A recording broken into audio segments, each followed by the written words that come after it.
Praise the lord. ખ્રિસ્તમાં ભાઈ તથા બહેનો, દિવ્ય દયાના દિવ્ય સંદેશમાં તમારું સ્વાગત છે. જૂન 23મી તારીખ. આ સંદેશ સાંભળનાર તમારા સૌ માટે અને તમારા હેતુ માટે વિશે પ્રાર્થના કરું છું. તમારા બાઇબલ લઈ લો, પ્રભુના વચન સાંભળીએ. માથ્યુનો ગ્રંથ 7મો અધ્યાય 6ઠ્ઠી કલમ અને 12થી 14મી કલમ. ઈસવે કહ્યું, પવિત્ર વસ્તુ કૂતરાને નાખશો નહીં, નહીં તો તેઓ સામા થઈને તમને ફાડી નાખશે. ભૂંડ આગળ તમારા મોતી વેરશો નહીં, નહીં તો તેઓ તેને પગ તળે કચડી નાખશે. લોકો તમારી સાથે જે રીતે વર્તે એમ ઈચ્છતા હો, તે જ રીતે તમે પણ તેમની સાથે વર્તો. એ જ નિયમ સંહિતા અને પૈગંબરોની વાણીનો સાર છે.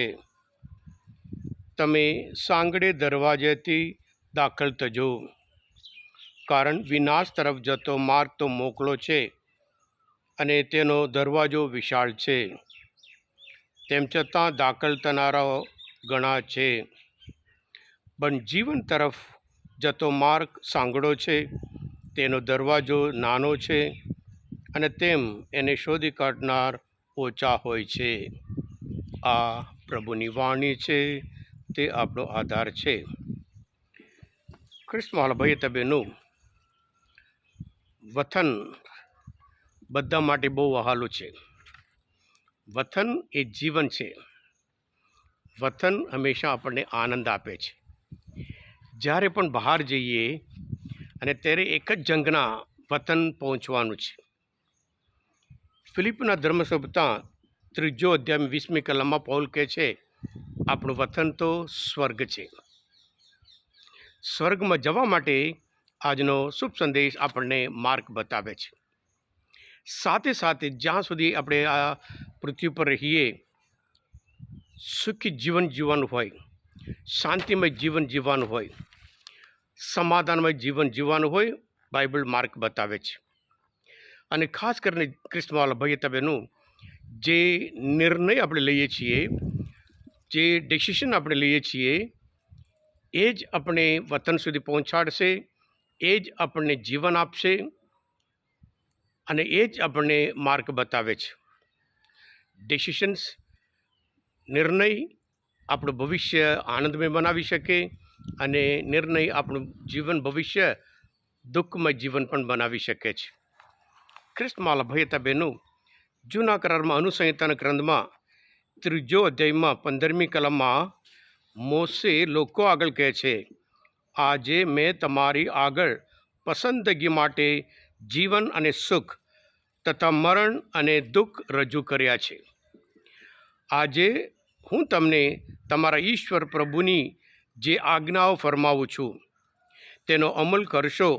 તમે ઈશ્વર પ્રભુ ઉપર પ્રેમ રાખશો અને તેના આજ્ઞાઓ, કાયદાઓ અને નિયમોનું પાલન કરી તેને માર્ગે ચાલશો, તો તમારો ઈશ્વર પ્રભુ તમારા ઉપર આશીર્વાદ વરસાવશે. હા કૃષ્ણવાલા ભયતા બહેનું, આપણે દરેકને ઈશ્વરના આશીર્વાદ જોઈતા હોય અને મોસે લોકો આગળ રજૂઆત કરે છે, તમે નિર્ણય લો. તમારા નિર્ણય પ્રમાણે તમારું જીવન, તમારા નિર્ણય પ્રમાણે તમારું ખુશીમય જીવન, આનંદમય જીવન, દુઃખીમય જીવન. એટલે પછી લોકો એ પ્રમાણે નક્કી કરવાનું હોય છે. અને સાથે સાથે આપણે ખ્રિસ્તવાલા ભયતા બહેનું, આપણે જાણીએ છીએ કે ઘણી બધી અપેક્ષા આપણે બીજા સાથે રાખીએ. એટલે પ્રભુ આજના શુભ સંદેશ દ્વારા આપણી ઈચ્છા છે, ઘણા લોકો આપણે માટે આ નહીં કરવાનું, તો પછી એ પણ આપણે માટે એમને માટે આપણે નહીં કરવાનું છે. આપણે અપેક્ષા રાખીએ, લોકો આપણને સહકાર આપે, લોકો આપણને મદદરૂપ થાય, લોકો આપણી સાથે ઊભા રહે, તો પછી આપણે પણ એમની સાથે એ જ રીતે વર્તવાનું છે. જે રીતે આપણે જે નિર્ણય લઈએ એના આધારે જ આપણું જીવન પણ બની શકે છે. અને સાથે સાથે પ્રભુ ઈસુ ખાસ કરીને કહે છે, સાંકડે દરવાજાથી દાખલ થવા પ્રયત્ન કરજો. ખ્રિસ્તવાલા ભાઈ તબેનું, આપણું સ્વર્ગ, આપણું વતન સ્વર્ગ હોય અને પ્રભુ પોતે સ્વર્ગમાં જવા માટે માર્ગ પણ બતાવે છે, એ થોડું અઘરું હશે. એટલે પ્રભુ કહે છે કે પવિત્ર વસ્તુ કૂતરાને નાખશો નહીં. 2 દિવસ પહેલાં મેં કંઈ જોયું હતું. કોઈ લુધિયામાં એક માણસ પવિત્ર બાઇબલ લઈને એ જે કાદવ છે એના ઉપર નાખી દીધું. પવિત્ર બાઇબલ એને શું છે એને ખબર નહીં, એની વેલ્યુ છે શું છે ખબર નહીં. ગુસ્સામાં એ લઈને એમને નાખી દીધું. પવિત્ર બાઇબલ આપણને જીવન આપે છે. એટલે પ્રભુ બહુ સ્પષ્ટ રીતે કહે છે, ભૂંડ આગળ તમારા મોતી વેરશો નહીં. ક્રિસ્મસ ભાઈ બહેનો, ઈશ્વરનું વચન, ઈશ્વરનો માર્ગ આપણે માટે જીવનનો માર્ગ છે.